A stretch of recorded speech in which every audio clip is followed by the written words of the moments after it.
கண்ணீரை துடைக்கும் கரங்கள் சபை வழங்கும் கருணையின் நேரம்.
தேவ செய்தி பாஸ்டர் ஜெபராணி சாமுவேல் அவர்கள். கர்த்தருக்கு ஸ்தோத்திரம். இந்த இயேசு கிறிஸ்துவின் உயிர்த்தெழுந்த நாளிலே உங்களுக்கு உயிர்த்தெழுந்த வாழ்த்துக்களை தெரிவித்துக் கொள்கிறேன். கர்த்தர் நாமம் மகிமைப்படுவதாக. இயேசு கிறிஸ்து நாமத்தினால் கண்ணீர் துடைக்கும் கரங்கள் சபையின் சார்பாக என் அன்பின் வாழ்த்துக்களை தெரிவித்துக் கொள்கிறேன். இயேசு உயிர்த்தெழுந்தார், இயேசு உயிர்த்தெழுந்தார் என்பதான செய்தியை உங்களுக்கு முன்பாக கொண்டு வருகிறேன். இயேசு ஏன் உயிர்த்தெழுந்தார்? இந்த உலகத்தில் அவரை அடித்து, அவரை கல்வாரி சிலுவையில் தன் ஜீவனை பிடுங்கி அவரை கல்லறையிலே அடைத்தார்கள். ஆனால் கல்லறையில் அவர் இருக்க முடியவில்லை. அவர் உயிரோடு எழுந்து வந்தார். ஆகவே தான் வேதத்தில் நம்ம வாசிக்கும் போது 1 கொரிந்தியர் 15ஆம் அதிகாரம் 55வது வசனத்தில் நம்ம வாசிப்போம் என்றால், அருமையான கர்த்தருடைய பிள்ளைகளே, மரணமே உன் கூரெங்கே, மரணமே உன் கூரெங்கே, மரணமே உன் கூரெங்கே, பாதாளமே உன் ஜெயம் எங்கே, பாதாளமே உன் ஜெயம் எங்கே. இயேசு கிறிஸ்து ஜெயத்துடன் அவர் எழுந்து வந்தார். கர்த்தர் நாமம் மகிமைப்படுவதாக. அவர் சொன்ன தம்முடைய வார்த்தையை அவர் நிறைவேற்றுகிறார். கர்த்தர் நாமம் மகிமைப்பட்டோம். இயேசு கிறிஸ்துடைய ஜீவனை ஒருவராலும் அடைத்து வைக்க முடியவில்லை. கர்த்தர் நாமம் மகிமைப்படுவதாக. மத்தேயு எழுதின சுவிசேஷம் 27ஆம் அதிகாரம் 65வது வசனத்தில் நம்ம வாசிப்போம் என்றால், அன்று பிலாத்து, உங்களுக்கு காவல் சேவகர் உண்டே, உங்களுக்கு காவல் சேவகர் உண்டே, போய் உங்களால் கூடிய மட்டும் பத்திரப்படுத்திக் கொள்ளுங்கள் என்றான். உங்களால் கூடிய மட்டும் அந்த கல்லறையை பத்திரப்படுத்துங்கள். அருமையான கர்த்தருடைய பிள்ளை, பணத்தை மனுஷன் பத்திரப்படுத்துவான், பவுனை பத்திரப்படுத்துவான், விலையேறப்பட்ட வஸ்துக்களை பத்திரப்படுத்துவான். ஆனால் இந்த இடத்துல பிலாத்து சொல்லுகிற வார்த்தை, உங்களால் ஆன மற்றும் அந்த கல்லறையை பத்திரப்படுத்துங்கள் என்று சொல்லுகிறார். கர்த்தர் நாமம் மகிமைப்படுவதாக. அருமையான கர்த்தருடைய பிள்ளைகளே, அந்த கல்லறையை பத்திரப்படுத்த எவராலும் முடியவில்லை. இயேசு கிறிஸ்து, மரணமே உன் கூரெங்கே, பாதாளமே உன் ஜெயம் எங்கே என்று அவர் உயிரோடு எழுந்தார். மத்தேயு சுவிசேஷம் 28ஆம் அதிகாரம் 1வது வசனத்தை வாசிப்போம் என்றால், ஓய்வு நாள் முடிந்து, ஓய்வு நாள் முடிந்து வாரத்தின் முதலாம் நாள் விடிந்து வருகையில், வாரத்தின் முதலாம் நாள் விடிந்து வருகையில் மகதலேனா மரியாளும், மகதலேயான மரியாளும், மற்ற மரியாளும் கல்லறையை பார்க்க வந்தார்கள். கல்லறையை பார்க்க வந்தார்கள்.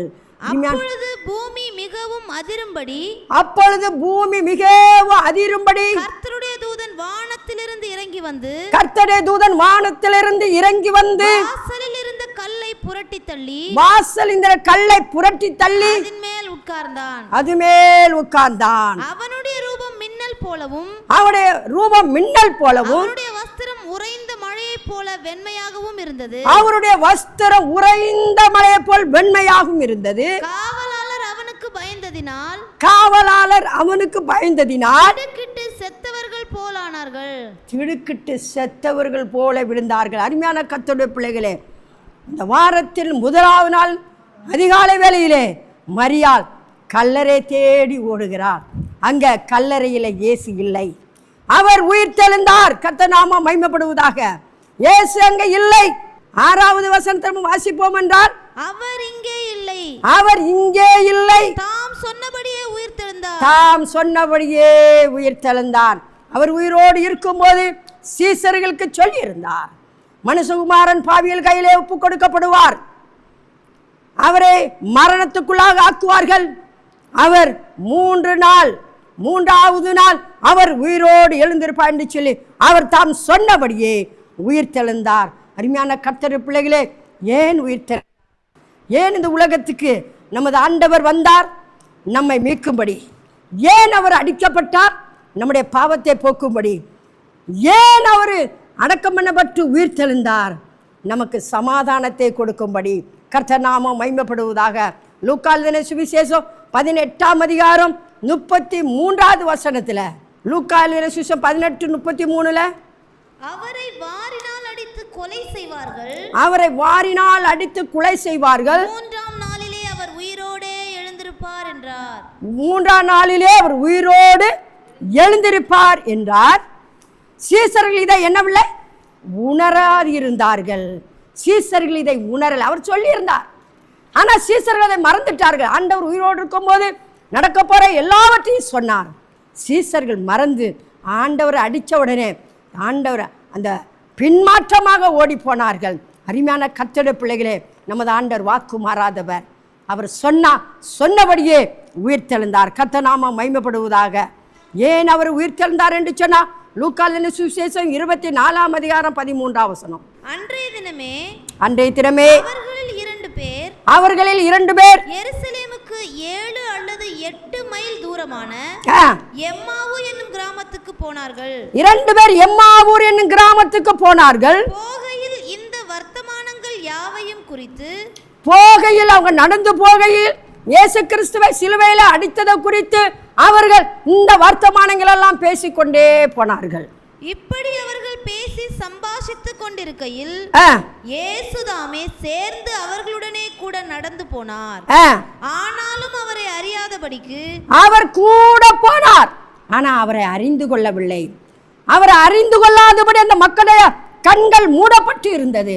அருமையான இயேசு சொன்னாரே, அவர் உயிரோடு எழுந்திருப்பேடி சொன்னாரே என்பதை அந்த சீசர்கள் அறியாது இருந்தார்கள். கர்த்தர் நாமம் மகிமைப்படுவதாக. அதே 24:15 அவர் வாசிக்கும் போது, இப்படி அவர்கள் பேசி சம்பாஷித்துக் கொண்டிருக்கையில் இயேசுதாமே சேர்ந்து அவர்களோடு நடந்து போகிறார். ஆனாலும் அவரை அறியாதபடிக்கு அவர்களுடைய கண்கள் மறைக்கப்பட்டிருந்தது. அருமையான கர்த்தருடைய பிள்ளைகளே, அவர் உயிரோடு இருக்கும் போது சொல்லி இருந்தத சீசர்கள் மறந்து விட்டார்கள். எம்மாவூருக்கு போற சீசர்கள் அதை குறித்து பேசிக்கொண்டு போகிறார்கள். அவரும் கூட போகிறார். கண்கள் மறைக்கப்பட்டிருந்தபடினால் அவரை காணாதிருக்கிறார்கள். கர்த்தர் நாமம் மகிமைப்படுவதாக. அவர் அவருடைய இருதயத்தை மாற்றும்படியாக கடந்து வருகிறார். அப்போஸ்தலர் 28ஆம் அதிகாரம் 27வது வசனத்தை வாசிப்போம் என்றால், கண்களினால் காணாமலும் காதுகளினால் கேளாமலும் இருதயத்தினால் உணர்ந்து குணப்படாமலும் நான் இவர்களை ஆரோக்கியமாக்காமலும் இருக்கும்படிக்கு இந்த ஜனத்தின் இருதயம் கொழுத்திருக்கிறது. காதுகளினால் மந்தமாய் கேட்டு தங்கள் கண்களை மூடிக்கொண்டார்கள் என்று இந்த ஜனத்திடத்தில் போய் சொல்லு என்பதை பரிசுத்த ஆவி ஏசாயா தீர்க்கதரிசியை கொண்டு நம்முடைய பிதாக்களுடனே நன்றாய் சொல்லி இருக்கிறார். தம்முடைய பிதாக்களுடைய நாட்களிலே ஏசாயா தீர்க்கதரிசியை கொண்டு அவர் சொல்லியும் இந்த ஜனங்கள் கேட்கவில்லை. அவருடைய செவிகள் மந்தமா இருக்கிறது. ஆகவே இந்த மந்தமான செவியை அவர் திறக்கும்படியே அவர் உயிர் தெழுந்து வருகிறார். அருமையான கர்த்தருடைய அவருடைய கடினமான இருதயத்தை திறக்கும்படி அவர் உயிர் தெழுந்து வந்தார். கர்த்தர் நாமம் மகிமைப்படுவதாக. ஆகவேதான் அவர்கள் மந்த இருதயம் உள்ளவர்களாக இருந்தார்கள். கர்த்தர் நாமம் மகிமைப்படுவதாக. சோம்பல்காரராக இருந்தார்கள். நீதிமொழிகள் 19:15 அவர்கள் சோம்பலினால் தூங்கி விழுந்தார்கள் என்று சொல்லி வாசிக்கிறோம். வாசிப்போம். சோம்பல் தூங்கி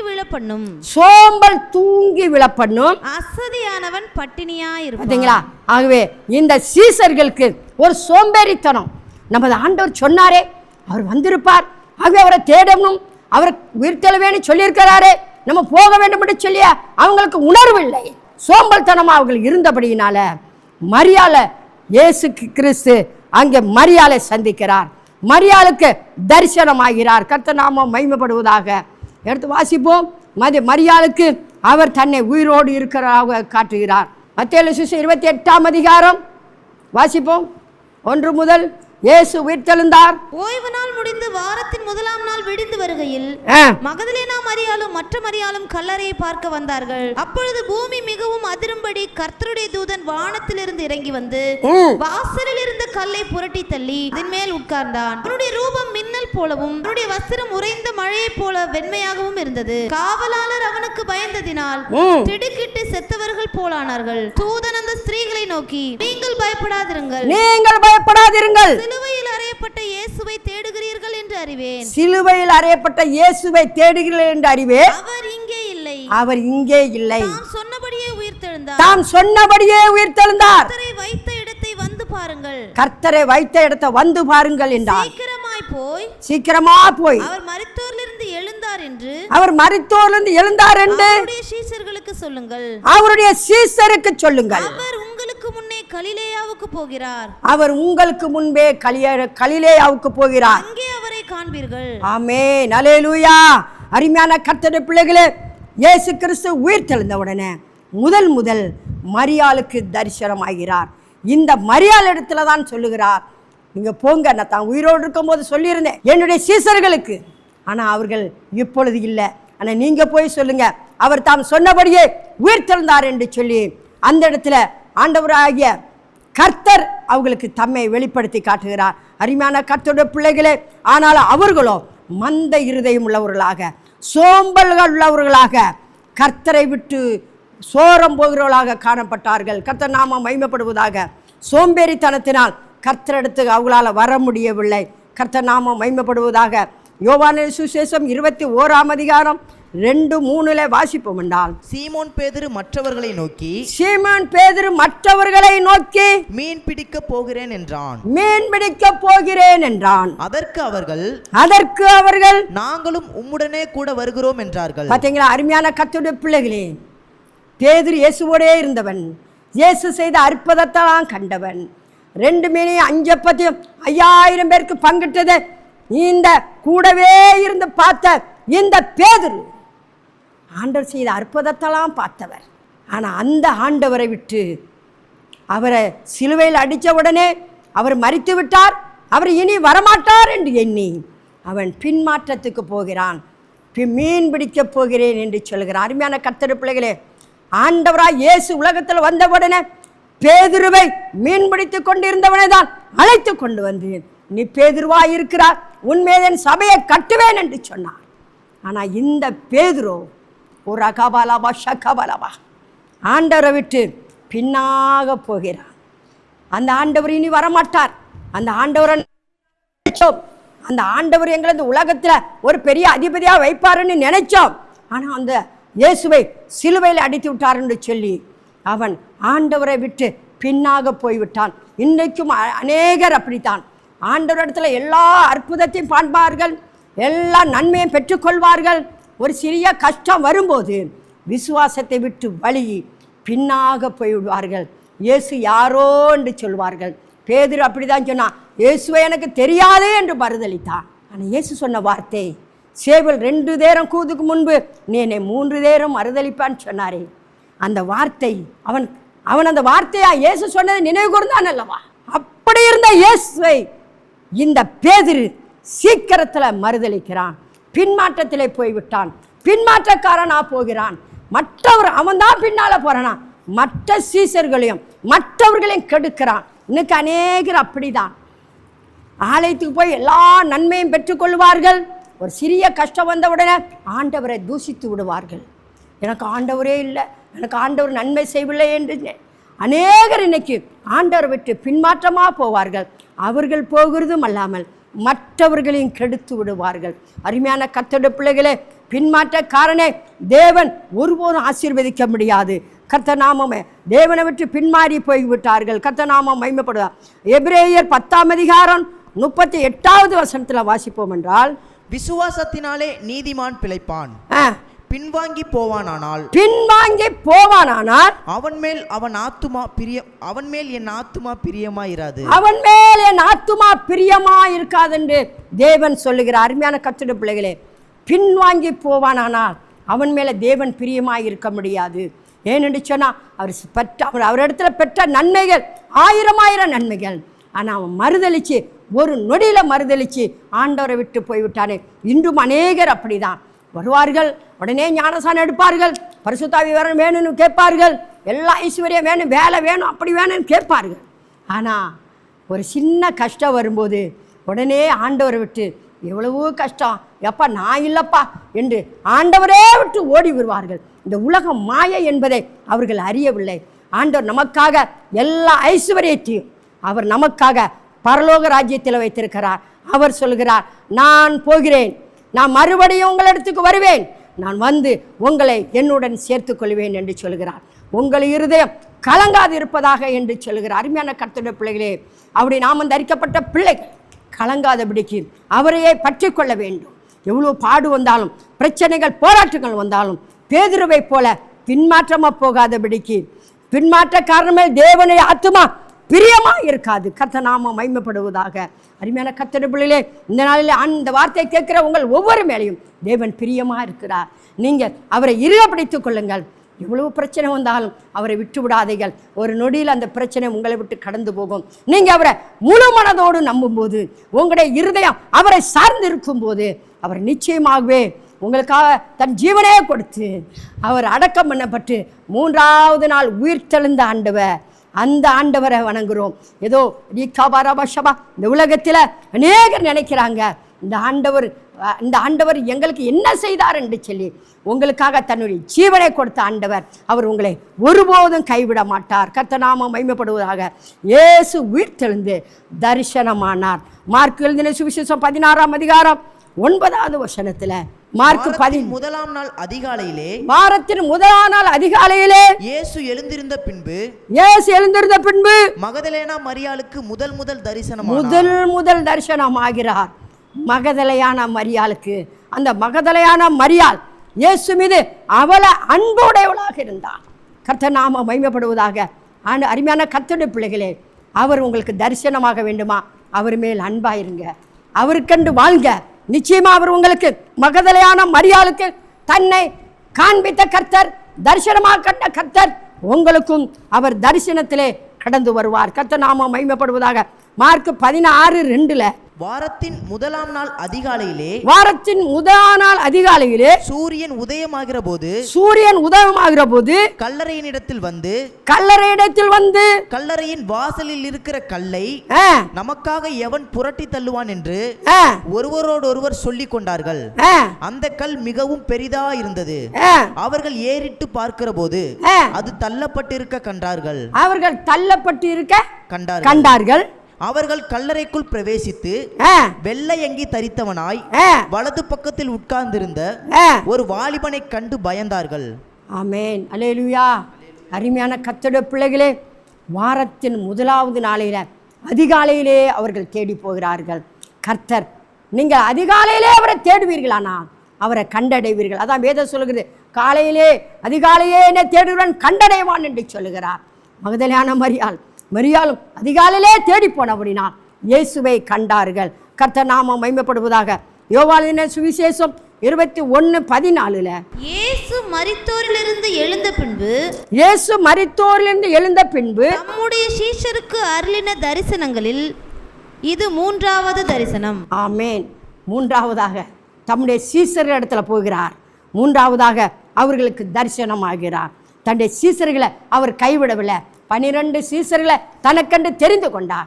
சீஷர்கள் அவரை விட்டு போனார்கள், ஆனால் அவர் சீஷர்களை விட்டு போகவில்லை. அவர் மரித்து 40 நாள் உயிரோடு இருக்கிறவராக தன்னை காண்பித்து சீஷர்களுக்கு தரிசனமாகிறார். கர்த்தர் நாமம். அதைத்தான் அப்போஸ்தலர் 1:3 நம்ம வாசிக்கும் போது, அப்போஸ்தலர் 1:3 அவர் பாடுபட்ட பின்பு 40 நாளளவும் அப்போஸ்தலருக்கு தரிசனமாகி தேவனுடைய ராஜ்யத்திற்குரியவர்களை அவர்களுடனே பேசி அநேகம் தெளிவான திருஷ்டாந்தங்களினாலே அவர்களுக்கு தம்மை உயிரோடு இருக்கிறவராக காண்பித்தார். ஆமென், அல்லேலூயா. அருமையான கர்த்தருடைய பிள்ளைகளே, அவர் ஒருவரையும் கைவிடவில்லை. மரியாளையும் அவர் தேடி போகிறார், சீஷர்களையும் அவர் தேடி போகிறார். அவரை பின்பற்றினவர்களை தேடி போய் அவருக்கு அநேக தெளிவான திருஷ்டாந்தங்களினாலே அவர்கள் தம்மை உயிரோடு இருப்பவராக தன்னை காண்பித்து அவர்களை பலப்படுத்தியாக்க அவர் கடந்து செல்கிறார். கர்த்தர் நாமம் மகிமைப்படுவதாக. அதே அப்போஸ்தலர் 1 மை காட் ஜீசஸ் அல்லேலூயா ரபா கபரபா அவர் வானத்துக்கு எழுந்தருளி போகிறார். 1:9 இவைகளை சொன்ன பின்பு